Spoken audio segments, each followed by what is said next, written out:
Okay. Well, thank you so much, everyone, for joining us this morning. This is our final past the publication of the semester, so it's so wonderful to see you all. And we're so excited to be here with Dr. Wang today, who's going to be our presenter today.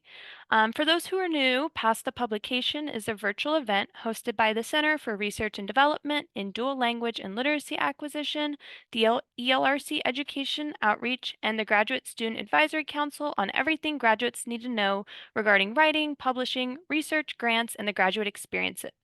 If you have any questions throughout Dr. Wang's presentation today, feel free to put them in the chat and Dr. Wang will have an opportunity to answer those at the end of the meeting. And then before introducing Dr. Wang today, I would like to share um, a little bit of information. Oh, I am going to have our PATS video here.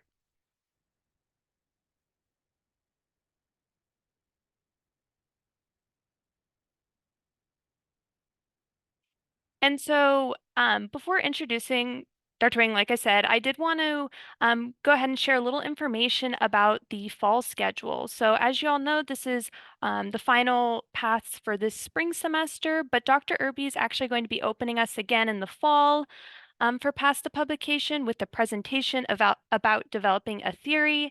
This will be on September 12th at 10 a.m. So please make sure to mark your calendars, and we hope to see you all there. And then we will be in touch soon with a complete schedule for the fall. Like I said, Dr. Irby is going to so graciously kick us off in the fall. And then if you have any additional questions about this, please feel free to email me, reach out to me. Yeah, and then having said that, I would like to introduce Dr. Wang. And so Dr. Jia Wang is a professor of human resource development in the Department of Educational Administration and HRD in the School of Education and Human Development at Texas A&M University. As a scholar, Dr. Wang has been actively promoting individual, organizational, and national development through culture-sensitive and evidence-based research. During the past 2 decades, she has examined critical and contemporary HRD issues in 5 interacting dimensions: international, national, and cross-cultural HRD, workplace and learning, organizational crisis management, workplace in, in, ins- incivility, and career family issues. Her research has been disseminated through 59 academic journal articles, 2 edited referred journal issues, 1 practitioner-oriented book, 9 book chapters, 13 editorials, and over 110 referred conference proceedings. And then Dr. Wang is the past editor-in-chief of one of the flagship HRD journals, also a literature review and conceptual research-based journal, the Human Resource Development Review. And then currently she serves on the editorial board for 4 HRD-related international research journals, and she received her PhD in Human Resource and Organizational Development from the University of Georgia, and then her MBA from Aston University in the UK. And so, having said that, I will pass it over to Dr. Wang now. And like I said, we're so excited to have you with us here today, Dr. Wang, to wrap up the past the publication for the semester. So I'm Thank going you. to, yes, so I'm Thank going you to so stop much, sharing. Christina. Yeah, thank you very much for this wonderful introduction. It's always my pleasure to be here to share some of my research passions. I know you gave me the charge of looking for to really focus on the research purpose from your personal interest. How do we translate interest to research passion to research purpose? So I'm only going to touch on the very front end of the research process for today's session. I only have 30 minutes, so I'll be quick. Let me share my screen first. Please let me know if you can see. What do you see? Do you see my screen? Okay, perfect. All right, so engaging in impactful research with passion and purpose. I highlight those 3 words in color for purpose, because when you think about research, it's really ultimate goal. Our goal is to make an impact. And ultimately, we have to engage in something we're passionate about, right? And with a specific purpose. So what does that mean for me as an individual researcher for the past 20 years? Being impactful, meaning being relevant. Relevant means you actually relevant to the real world, right? If I wanted to study something in the moon, maybe there's a relevancy, but you don't see that immediately in what you do. So being relevant meaning has practical significance. And rigorous, number two, being impactful, meaning being rigorous. That really speaks to the research process, research design from the beginning of your research purpose all the way to your implications, right? So how do we align research every step of the way? And number three, being impactful to me means being publishable. When I was the journal editor for 6 years, and I wrote an editorial really talking about no matter how impactful your research is, no matter how well designed, how well presented, if it's not shared with the world, it's not impactful, right? Whether it's sharing through scholarly outlets, academic journals, pop literature, podcasts, webinars, you name it. Today's technology give us all kinds of imaginations and outlets. You gotta have to share your research. Okay, passion. Wow, I hope everybody I didn't expect to see so many of you here. So you must be passionate about research or passionate about learning something different. I hope I will give you something different. And it's hard to imagine as a researcher, if you don't have passion, particularly for doctoral students, you don't have passion about what you're doing, it's going to be a very painful process, right? We got to have passion to start with. So generally speaking, our passion are grounded in different contexts, personal passion, personal interest, your upbringing, your value systems, and it just what you've observed in the world. For example, I grew up in China. My job took me to Africa, to UK, to the US, and I did different parts of Africa. So my personal interest was always grounded in cross culture, culture. How does culture impact people? So that's my upbringing, right? Culture is a very significant part of me, and also being international, being this culture just excites me, right? So that's your first root of passion. Your second root of passion is really about professional experiences. And using myself as example, my very first job took me to Uganda. I was working on a civil engineering project, but my job was really in the management side. So where I witnessed political dynamics, I witnessed the power struggles, I witnessed Chinese people struggle adapting to the local environment. And I was very fortunately being able to involve in management development. So that experience early on made me very passionate about developing people, particularly managerial resources. In early on of my research, a lot of them focusing on management development, managers, and particularly in the Chinese context, right? Because I'm Chinese original. And also external influence is very important. We live in a society, we're not in isolation. What is going on? Pandemic. Just look at how many articles, how many new research studies being generated just because of pandemic. Because of the emerging environment, we all want to constantly understand. I think that's the beauty of being a researcher. You have a very inquisitive mind. You want to answer questions, right? So that goes to my next slide, which is called the purpose. So what does that really mean? I don't want to give you textbook definition. So everything I share today is really centered on my personal experiences as a researcher for the past 20 years, and also my editorial experiences as editor for for 6 years. And what are some of the things I've seen which make your research stand out publishable? So the purpose to me, it has to be researchable. And you're going to ask me, John, what do you mean by researchable? Everything is researchable, not necessarily, right? Maybe everything is researchable in your lifetime, or maybe everything is researchable in the next 5 years. And when I'm in a classroom, I typically teach literature review class to doctoral students. And the first thing I would say, is your study researchable?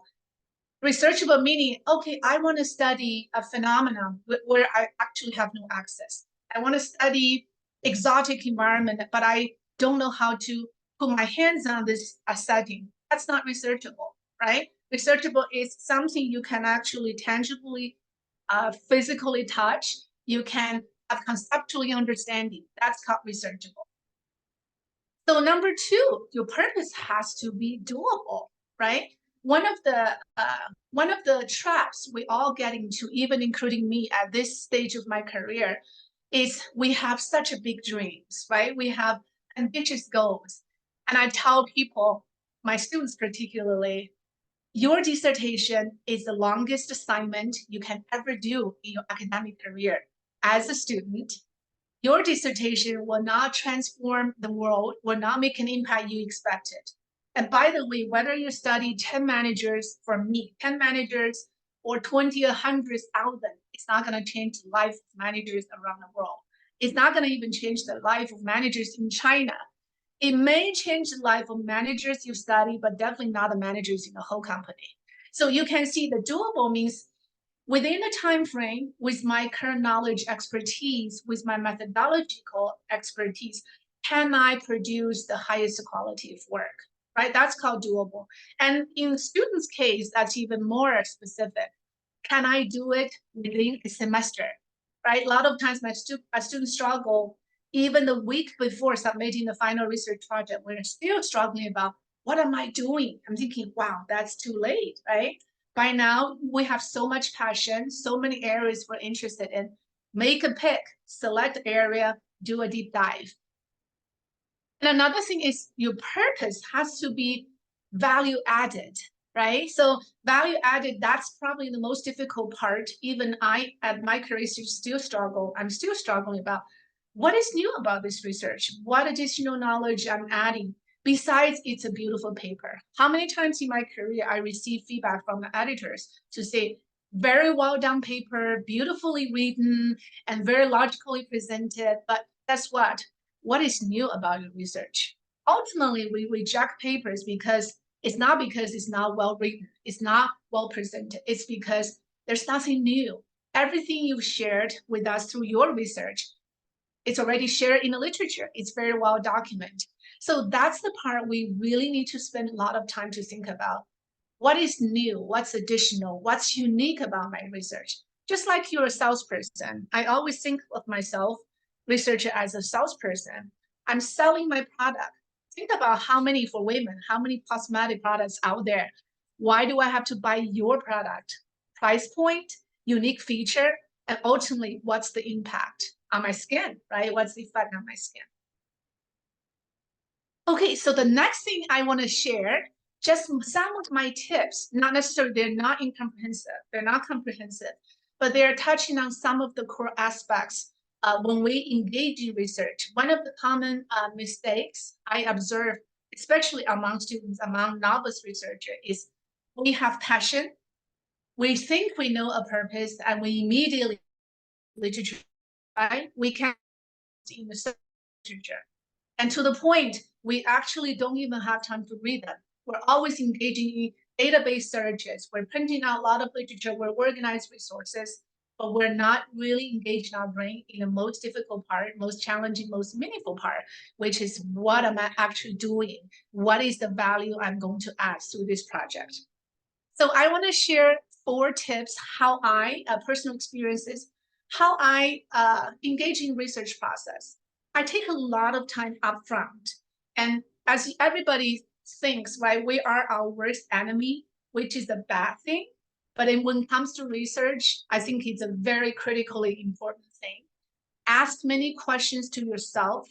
And I tell my students, if you don't ask many questions to yourself, your committee is going to, your instructor is going to, the editor is going to, editorial team is going to, reviewers are going to the point they are going to drive you crazy.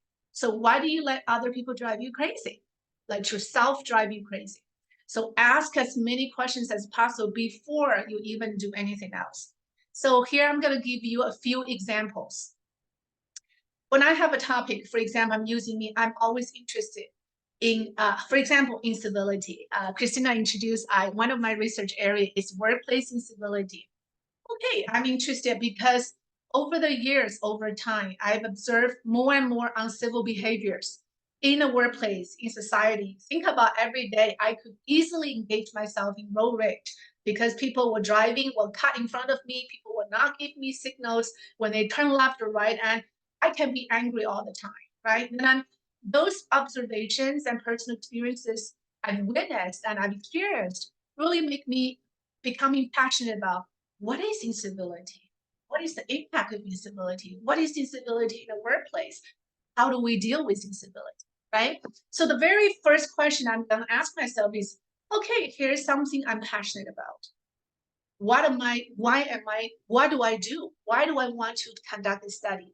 Generally speaking, in research, we have some universal purposes, right? You may not cover all. I want to describe a phenomena.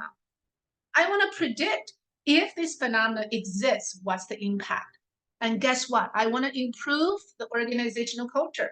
I want to improve the interrelationships among colleagues. Then I want to explain what this phenomena, what is going on here. We don't understand this. And what else? There are many other reasons, right? The first question I ask myself, okay, Jia, you like usability. Why do you want to do it? What are you trying to accomplish through the study? And guess what? Each keyword you're using here to describe, to predict, to improve, to explain has methodological implications, right? A lot of times people will tell me, I'm going to predict the phenomenon and I'm going to do a qualitative study. You can't predict through qualitative study, right? So if you want to describe a phenomenon, you're doing a survey, you're not going to be able to describe in depth. You have to engage in a qualitative study, right? So understand the purpose of your intent, motivation to start with. It actually will lead you to align your research methodology later on. So take your time to understand, why do I want this study in the first place? Okay, second question I'm going to ask myself, I actually already answered a little bit. There's no sequential, right? You can ask questions from any angle, anytime. My second question I will ask myself, what is the core phenomena? The reason I'm saying that sounds very simple, but a lot of times when I teach literature review class to doctoral students, research courses for past 20 years, students typically struggle because end of the day, they're looking at process symptoms. They're not, I'm always asked to tell me about your core phenomena. Oh, Jia, I want to, Dr. Wang, I want to study mid-level managers. Okay, you just gave me your population, right? You want to study. Tell me your phenomena. I want to study managers in corporate America. Okay, you just gave me the research context. What is the phenomena? Right? So the phenomena you want to study, I want to study managers' perception. Perception about what? You still hasn't given me for phenomena. I want to study, look at their lived experiences. Experience of what? That's not a phenomena, right? You get my idea. You can ask yourself so many questions. Okay, end of the day, I want to study engagement issues of mid-level manager. Now we're coming to phenomena. Okay, your core phenomena is engagement. Okay, then within engagement, there's so many more questions we can ask. Engagement, what? The process of being engaged, the behavior when they're engaged, the consequences when they're not engaged or the causes for being engaged. What exactly are you studying? Right? You can see in that thought process, by asking yourself questions, it's a process of clarifying your thinking. It's a process of refining research topic. So another question I'm going to study, this is probably one of the easiest questions we typically ask in the beginning, right? Who am I studying? Oh, I'm studying higher education. No, that's not what you're studying. You can study people, you can study programs, you can study process, you can study organizations, you can study a country. So who are you studying, right? Define the subject, the target of your study. It could be individual. I'm only listing individuals, but I haven't given you a larger level. This is only individual level. And you can say, I'm not interested in individual, I'm interested in the program because I want to improve the program for the next time around, right? So you want to improve, you're looking at an intervention. I'm studying a medical intervention. I'm studying AI. Everybody study AI tool. So I'm studying something with somebody, right? So I have a target audience. Then I'm going to ask myself, okay, so where am I going to study this phenomena? I'm going to study school, in a factory, company, hospital, classroom. What else, right? So define your boundary. So we're having a boundary. And largely, we can also say, I'm studying in China. And this is a difficult one, right? A lot of times people say, oh, I want to study in Nigeria because literature tells me nobody has studied this phenomenon in Nigeria. Guess what? Just because nobody has studied doesn't mean you need to study, right? That's not a rationale, right? So think about, where am I going to? You may say, hey, I want to study corporate America. I give you a perfect example. One of our students years ago, before she graduated, she wanted to study for companies in America, but being international, she didn't have any networks. She doesn't know anybody. So it took her 2 years to finally find companies she can get access to. And during that process, she's been coming to me many times, Dr. Wang, can you help me? I was working with 17 industry companies then, but we are so behind schedule. I see I cannot possibly burden them with another research project, right? So just be very, very realistic as well. When you study a phenomena, do you actually have access? Do you have financial means to support you? One of the students study presidents of the United American universities, presidents of universities in the U.S. Guess what? After a couple of interviews, she found out I can't, because each president is so busy. That was before Zoom, before technology was available. I have to fly to California. I have to fly to Michigan. Guess what? I don't have funding, so I can't possibly study presidents across the country, right? So be realistic and think about those questions. Uh, the number two, that's actually my research, my charge today is really talking about from my passion to the purpose. Your purpose will not come until you know why, right? I cannot emphasize this enough. This is the most time-consuming process, yet it's a process we actually don't spend time. Most of the time, we have a passion, we have a people population, we have a research context, we jump right into the study and say, wait a minute. The reason we struggle, why we don't know what we're trying to study, is because we don't know the why, right? Justifying the why. I'm going to give you several specific areas to think about. Justify the practical implication. I want to study managers nowadays. Guess what? Middle level managers, I'm using that example. They are in a sandwich position, right? They oftentimes are ignored populations, yet they play a very functional, critical role in organization. But if you look at the literature, we typically look at frontline employees, supervisors, senior level leaders, but we don't talk a lot about middle level managers. But they account for a huge part of organization workforce. So there is a practical significance, practical need for study mid-level managers, practical implications for performance, for engagement, for retention, for organizational culture, right? So in my mind, before I even go to literature to read, I'm asking myself, why am I going to look at this specific population? And of course, everything you do has to be grounded in literature. I've told my students, you can be here sitting, daydreaming, night dreaming, doesn't matter. If you don't read the literature, you will never know why, right? Number two, I want you to think about research significance. And research significance is think about in terms of gaps in the literature, gaps in our knowledge space. And three different things to think about. Conceptually, how do people study this topic, my topic? What do they do? How do they study? What are the what are top what are the topics, aspects of research focus they focus on? Consequences, antecedents, and process, and opinions and experiences, right? Conceptually, how do they study? What do they study?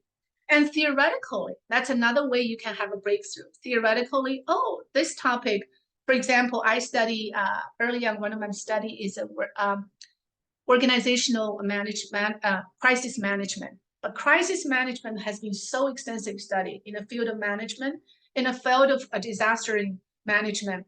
However, so when we look at literature from the technology point of view, from structure point of view, guess what? We found out all this extensive literature, but very rarely we use the lens from human resource development. That's my expertise. So I want to bring in human resource development by looking at training development, looking at change, by looking at career development. So I'm adding a theoretical lens that will make my research have added value later on, right? And finally, methodologically, interestingly, if you look at a lot of psychology majors, right? They study every phenomenon quantitatively, right? So we understand those numbers, but we don't understand the depth of those numbers. What does that mean? why these numbers exist.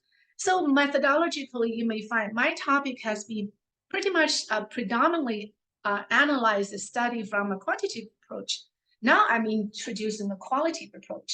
Or even within qualitative approach, guess what? Everybody studied this from a qualitative case study methodology. And I am going to look at ethnography, look at a culture component, or I'm looking at this from phenomenological perspective, looking at in-depth lived experiences. So by looking at literature, you're going to see patterns, you're going to see trends in the past research. That's where you're going to see, oh, here's a gap here, here's a gap here. That's how you justify your significance of your research. Okay, so let me go to the next one. If you are curious, everything I've said so far, how do we justify significance, was written in an editorial when I was the editor for Human Resource Development Review. I wrote an editorial specifically for my students, for students who are taking my literature review class. It's how do you enhance significance by addressing why? So feel free to check out. It was a very short 3-page, easy read, very practical guide for students. And the next tip I'm going to give you, and I have one more to go, is really, end of the day, by reading literature, you identify the gaps. So by now, as a reader, I've always said, by now, as a reader, I should be able to propose some of the research purposes you're going to share with me. So it should be so narrow. Just say, the purpose of this study is to explore managers' experiences in engagement. That's not enough, right? We've just talked about what about engagement? There's so many different aspects. That's where when you read literature, conceptually, you will understand how do other researchers study this topic conceptually. So narrow it down, make it doable. That goes back to early on my second slide. Say purpose needs to be researchable, needs to be doable, needs to be realistic. And for doctoral students, you may have 2 years of a time. But for students in the class, you have 4 months, 16 weeks. How can you make that narrow enough so you can actually accomplish the goal? The goal is not to go for breadth. The goal is to go for depth. Then my final tip, I don't know if you do that. We don't like to do that, right? Seek feedback, not just from your professors, from instructors. Seek feedback from multiple sources, your colleagues, your classmates. Hey, so-and-so, hey, Jane, I want to study this. Can I articulate? And a lot of times, one of the good ways for me, I always read out loud. I read out loud my questions. I don't just type it out. Normally, I want to do this study immediately. I'm saying possible questions. Then I'm reading, and I'm who is absolutely not academic. He was a Navy aviator. I say, hey, Stu, listen to my research. This is what I want to study. If it doesn't make sense. Actually, when your research makes sense to people who are not in your field, who are not researchers, that's when you have a very well-defined purpose statement, right? So seek feedback from people, from your family members who you feel very safe to be critiqued. And the last person, seek feedback from your advisors, from your course instructors. Ask them if this makes sense, and seek feedback from experts on your topic. When you read a lot of things, you will see, oh, this person is cited over and over again, right? Can I share a little bit my abstract with my ideas with this person, right? So I'm sorry, not seek feedback, seek feedback. I'm so sorry for that typo. Seek feedback. Okay, I've just done for 29 minutes. I was told I have 29 minutes, but I'm here ready to answer any questions you may have. Thank you, everybody. Thank you so much, Dr. Wang, for a fantastic presentation. And for all of our attendees, feel free to type your questions in the chat, or you can unmute yourself.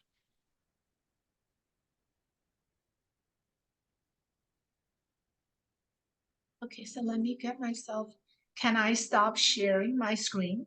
Yes. Okay. How do I use, can end show? Okay, so can you still see my screen or no? Doesn't matter, right? Yeah, we can see your screen, but I think that's okay. I'm still sharing. Yes, but I think it would Okay, be down at the bottom in the Zoom application. because I'm in a different mode, you know what? See, this is where technology challenges me. Okay, so can you see me? Perfect, yes. Okay, great. Thank you so much. All right, so feel free to ask me questions because I'm trying to be very specific just for the purpose. And if I have to give you one big message, especially for students, is please take your time to do your work up front. Don't just jump into literature review. Don't jump into writing. Uh, otherwise, you're not going to be able to publish, right? So my goal is always I want to share my research with the public. So how can I make sure my research is publishable? That's my goal.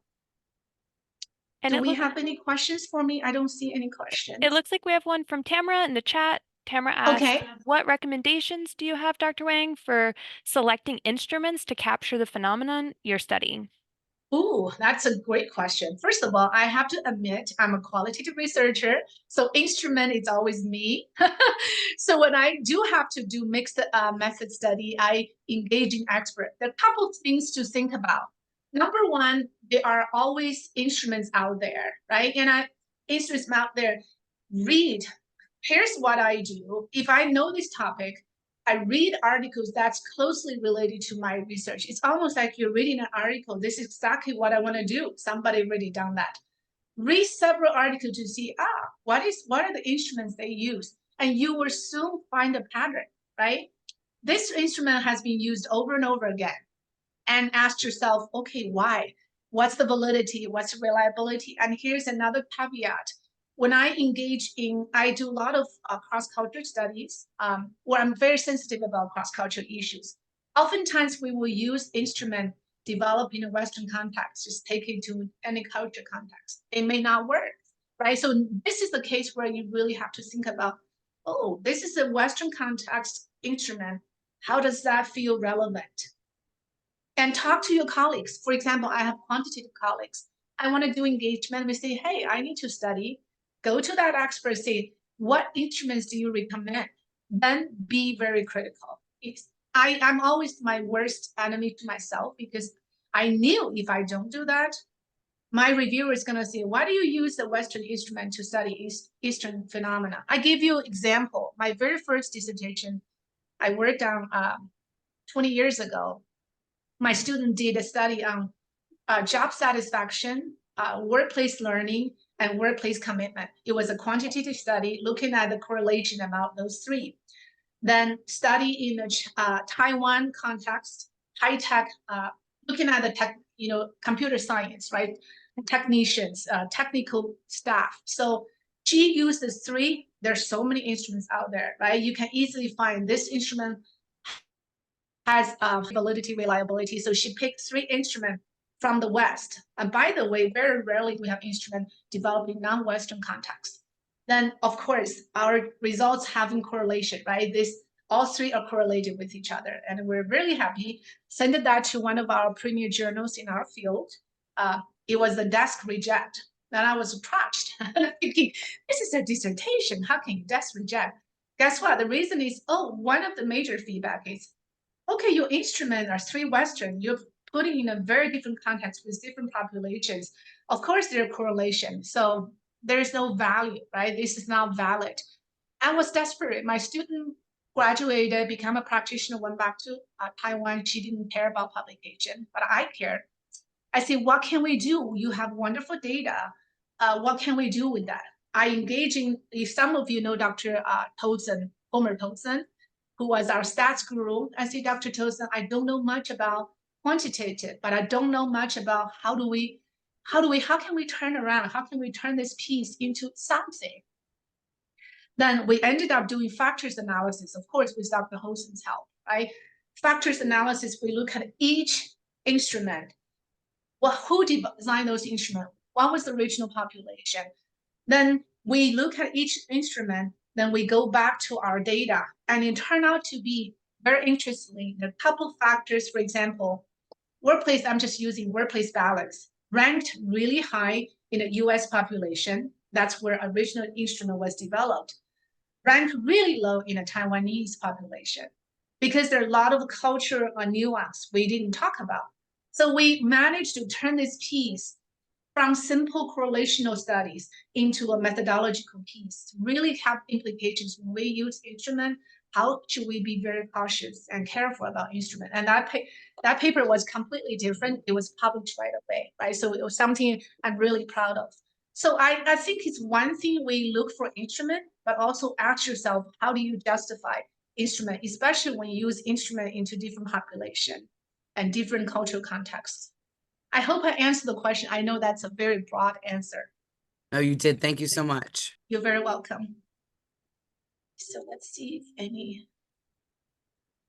any other questions or maybe tips you can share with me, share with us. This is our time to brainstorm ideas. Dr. Wang, I'd love to pose a question. Yes, I please. really liked your point about just narrowing down your research interest. I know that's something I've been thinking about a lot as a first-year doctoral student. And Mhm. I'm curious, you hear a lot about like intersectionality, especially across research areas. And I'm curious on what advice or insight you have on when you are kind of interested in these like bridges or intersectionality, how do you kind of narrow down across maybe two research areas? Wow, that's a difficult one. So when I think about research, right, because a lot of times there's no single angle, right? So for example, your researcher touch on higher education. I just use engagement as example, right? Because engagement is so overrated. I mean overstudied, right? Employee engagement. Okay, I want to look at employee engagement. There's a core body of literature engagement, right? From psychology and HRD, we have our HRD literature. And there is a probably core engagement in a higher education context. So the first thing you do, you have to understand engagement literature. And I've told students the only way you can really learn about literature is by reading literature. Right? You can be here imagining. I can talk forever, but if you don't read, you can't understand. So, who's been studying? What are the fields being studying this topic? That right? So you really understand that. Then you can ask yourself, okay, what am I bringing? What is the uniqueness I'm bringing when I look at engagement? And guess what? A lot of times literature tells us about antecedents, consequences, but nobody really talk about the process. What does that mean by engaging? What is the process, for example? Right? So you're having a core phenomenon, but your core phenomenon is grounded in different bodies of literature, in different disciplines.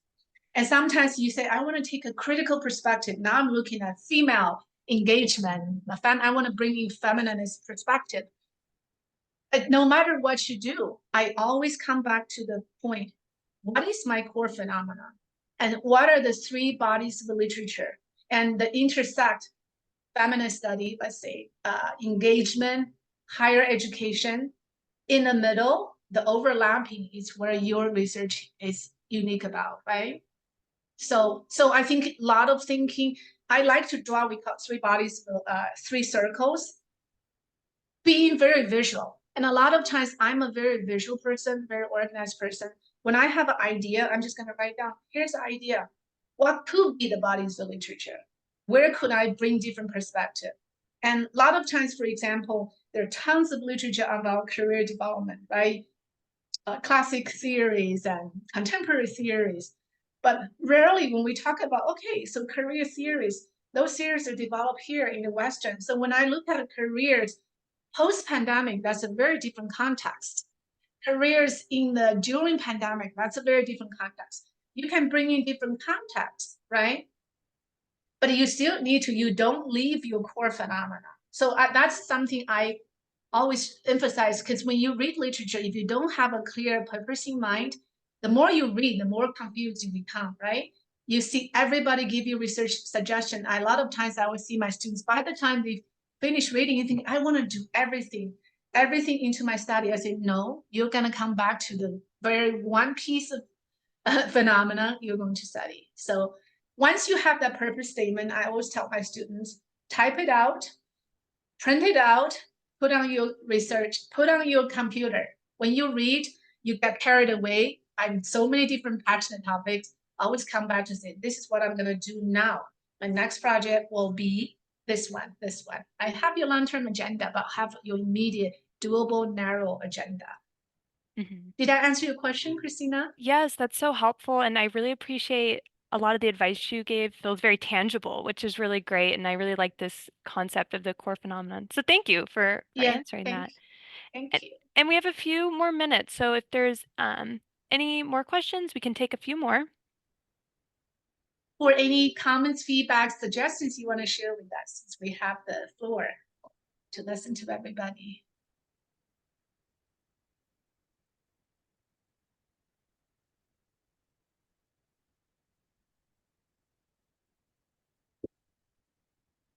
Okay, no questions.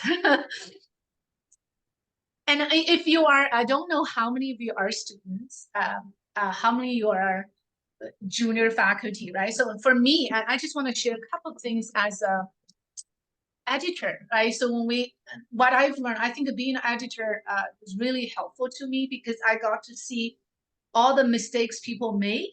Then I ask myself, do I make those same mistakes? And surprisingly, in article I just got accepted last month, I made exactly the same mistakes, right? And the mistakes I made was exactly in the area of justifying the significance of the study. So we did a study on AI in the field of HRD, and feedback came back. I was very defensive. I said, "Oh, what do you mean by I didn't justify it enough about the need?"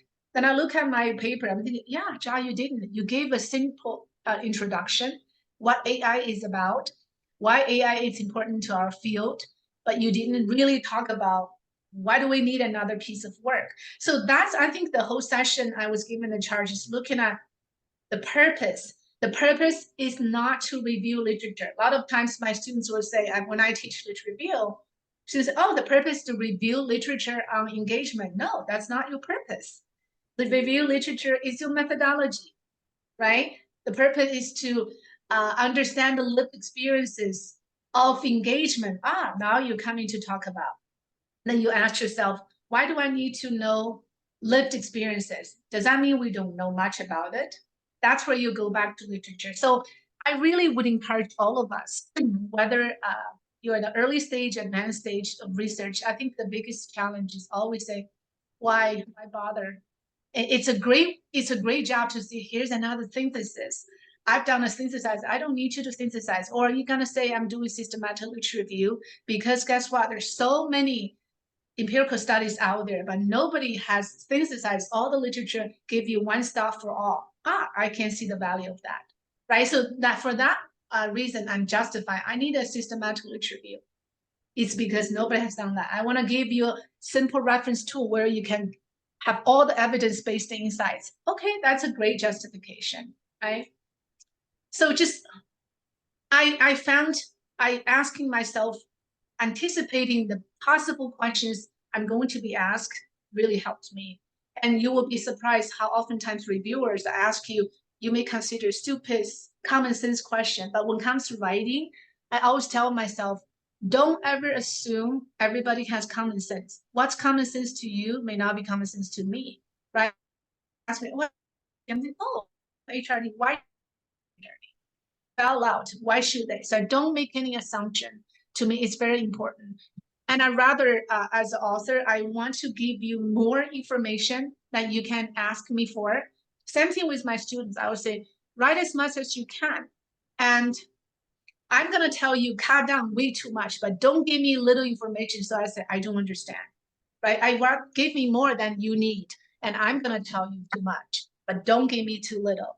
And one of my experience early on is when I was doing interview study, the editor actually gave me feedback to say, oh, you did an interview. Did you do that standing up, sitting down? I was angry as a junior faculty. I'm thinking, are you serious? If I have to tell you I stand up doing interviews, sit down doing an interview, I don't understand you.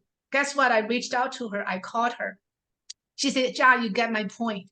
My point is not asking you to tell me that level of detail. My point is asking you to tell me more about the interview. How long? How did you do it? Right? So all those experiences I've learned, I'm anticipating any question you may ask me, I'm going to answer before you ask me. So you have nothing to ask me, but which is not the case, right? Just be as specific, be as explicit as possible. My way of justifying significance is always a, based on my literature review, there's three glaring gaps in the literature, or there's three gaps conceptually, blah, blah, blah, methodologically, blah, blah, blah, or practically, blah, blah, blah. Don't make people look for your significance, right? And I tell my students, when you come to my office, first thing you have to say, Dr. Wang, I want to do this study. Don't tell me the topic, say why. If you can't convince me why, go back until you can come back simple like an elevator speech, 1, 2, 3. That's the level of clarity will carry you through for a very good study. I Great. think I'm going to stop here. Thank you so much, You Dr. facilitate of course, from publication process. I teach literature review. Actually, in the fall, I always teach literature review for doctoral students where we talk about research from beginning to end. So welcome to take that course. Back to you, Christina. Oh, thank you, Dr. Wang. That was a perfect wrap up. I was just going to ask about what courses you teach and if you could You share it. know, they So have a new thank you. title, EHRD 680 something, but I actually don't remember this new title, but I've been teaching that for many years. Yes. EHRD, just search for EHRD. It's called literature review, but we go through every process of research and publishing. Wonderful. Well, thank you so much, Dr. Wang. I know we are at time, but I just want to thank you so much for wrapping up this semester of Past to Publication with such a fantastic presentation and such great advice. So thank you. And then thank you to everyone for attending. It's been a great semester of Past the Publication Workshop, so thank you. And don't forget to mark your calendars for September 12th for Dr. Irby to kick us off in the fall, and you will receive some communications about the finalized fall schedule. And then finally, we do record these meetings, so make sure to check out our YouTube channel and all of this great advice Dr. Wang shared with us today, you will be able to find there as well too. So thank you everyone and thank you again, Dr. Wang. Thank you. Good luck to everybody for your research project. See you around. Take care everyone. Bye-bye. Bye.